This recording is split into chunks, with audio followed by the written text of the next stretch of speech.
오늘 말씀의 제목은 정상과 비정상 사이에서입니다.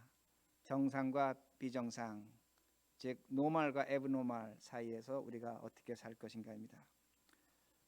우리가 이렇게 말합니다. 오늘 장로님 기도해 주신 것처럼 우리가 불확실에 있다고 그렇게 말씀하셨습니다. 기도하셨습니다. 이 말씀의 의미는 우리가 지금 비정상에 있다는 겁니다. 우리가 정상으로 생각하는 것은 사람들은 직장에 나가서 출근하는 거, 거기서 일하는 것이 정상입니다. 그렇지만 오늘날 많은 사람들이 집에서 일을 하고 있습니다. 우리 아이들이 학교에 가서 공부하는 것이 정상입니다. 그러나 아이들이 지금 집에서 영상으로 공부하고 있습니다. 그러기에 우리가 살아가는 모습을 보면 우리가 비정상적인 것이 나타나고 있다는 겁니다. 이것이 교회에서도 나타나고 있습니다. 우리가 그동안 철두철미하게 믿은 것이 뭐냐면 교회에 나가서 예배 드리는 것이 정상이었습니다. 너무나 당연한 것이었습니다.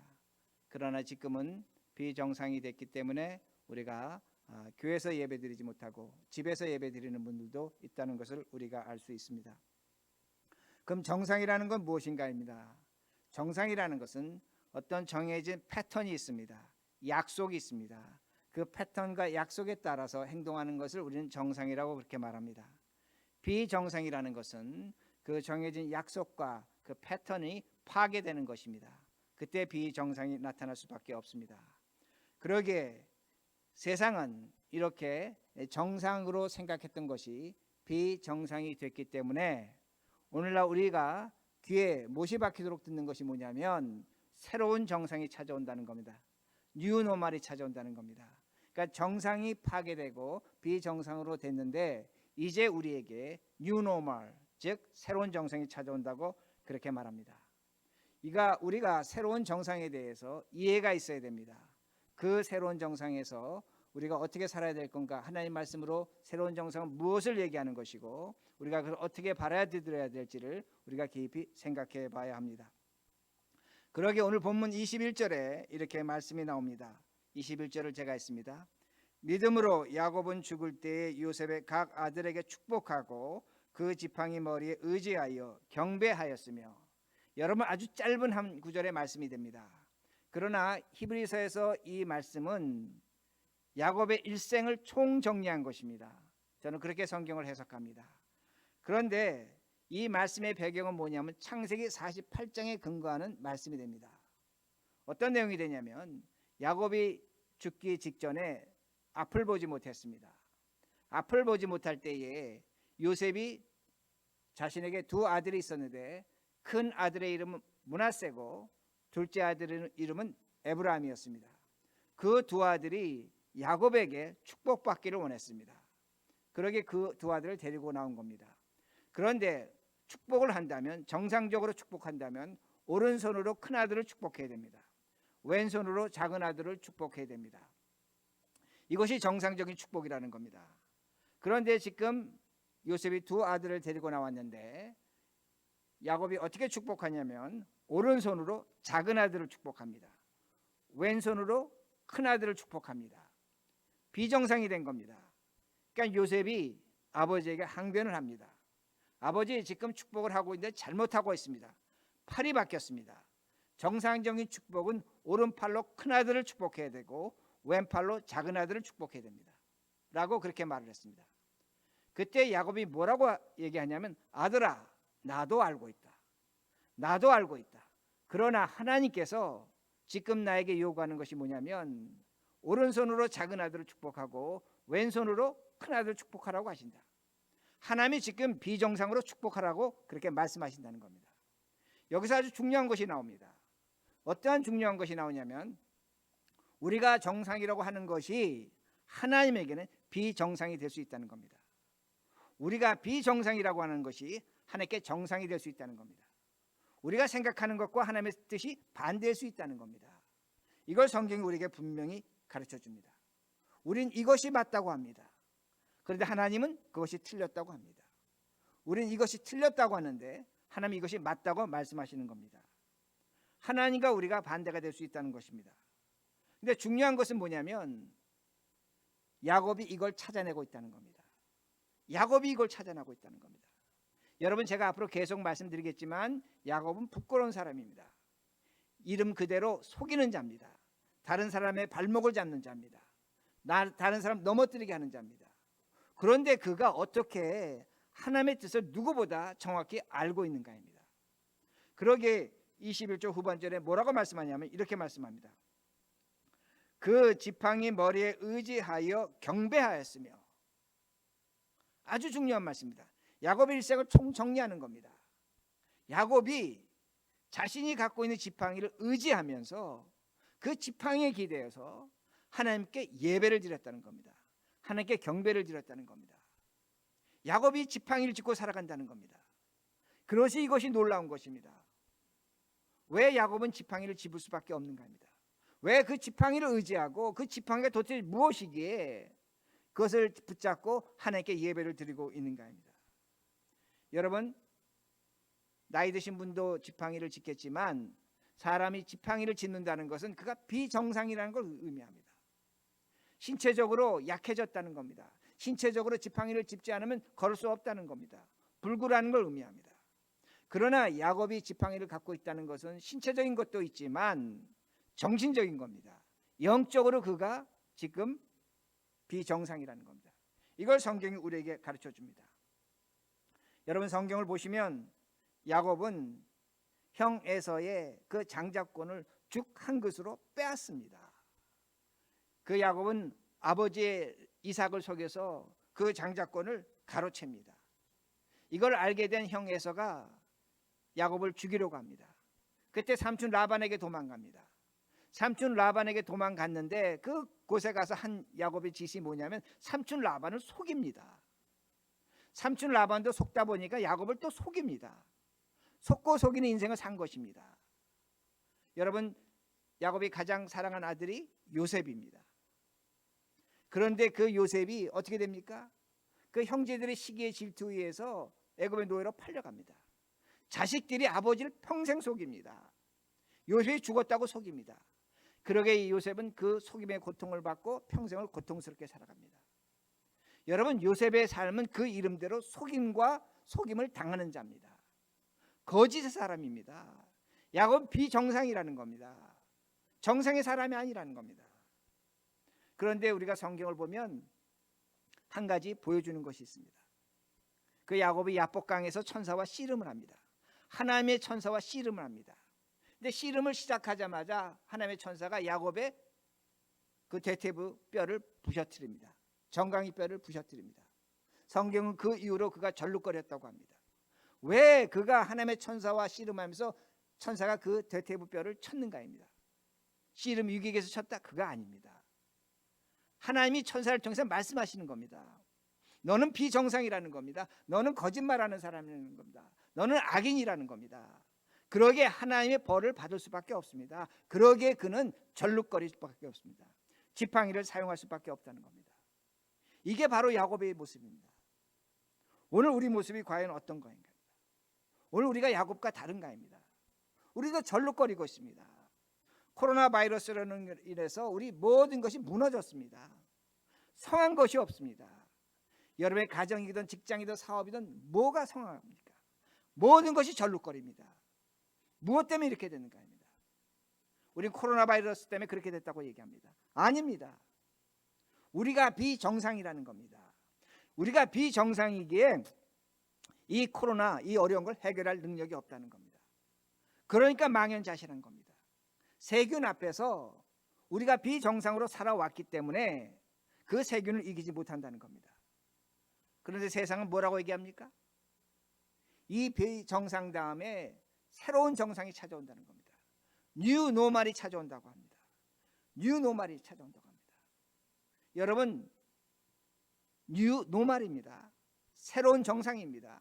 그럴듯합니다. 그런데 여러분 생각해 보세요. 우리의 직장, 우리의 가정, 우리의 교육, 우리의 의료 시스템 모든 것이 정상이었다면 우리가 이런 일 당했겠습니까? 우리의 과학이, 우리의 지식이 정상이었다면 이거 당하겠습니까? 안 당합니다. 이겨냈습니다. 그러게 제가 뭘 말씀드리냐면 우리가 정상이라고 한 것이 정상이 아니었다는 겁니다. 비정상이었다는 겁니다.